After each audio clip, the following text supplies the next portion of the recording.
मी ऋतुजा. नमस्कार, मी पल्लवी. मी माधुरी. आणि मी प्रांजल. आणि मी रेश्मा. आपल्या देशात सध्या सर्वात मोठी समस्या म्हणजे घनकचरा. तर बघा, आपल्या देशात एक व्यक्ती दिवसभरात पाऊण ते 1 किलो कचरा निर्माण करतो. तर एवढ्या मोठ्या कचऱ्याचं व्यवस्थापन कसे करायचे? ओला कचरा आहे, सुका कचरा आहे, प्लॅस्टिक कचरा आहे. ह्या कचऱ्याचं मानवी जीवनावर किंवा सजीवावर परिणामकारक ठरू शकतो. तर त्याची विल्हेवाट आपण कशी लावावी? तर आपण ओला कचरा ओल्याच कचऱ्यात टाकावे, सुका कचरा म्हणजे आपण वेगवेगळ्या डब्यात वेगवेगळे कचरे टाकावे. त्यानुसार आपण कचऱ्याची व्यवस्थापन करू शकतो किंवा विल्हेवाट लावू शकतो. हो, हे तर बरोबरच आहे. तर आपण कचऱ्याचे व्यवस्थापन कसे करायचे बघू.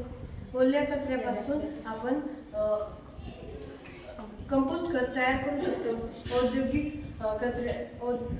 वैद्यकीय कचऱ्याचे पुनर्चक्रीकरण करून पुनर्वापर करू शकतो.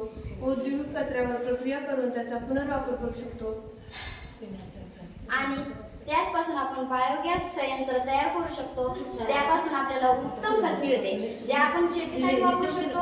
हो, ते तर बरोबरच आहे. पण आपण वीज निर्मितीही करू शकतो. ती कशी? तर मी ते सांगते.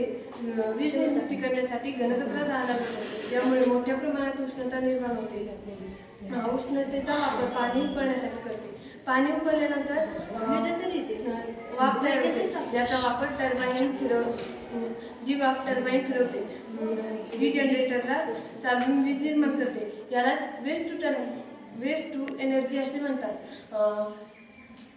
अशा प्रकारे घनकचऱ्यापासून वीज निर्मिती करू शकतो आपण.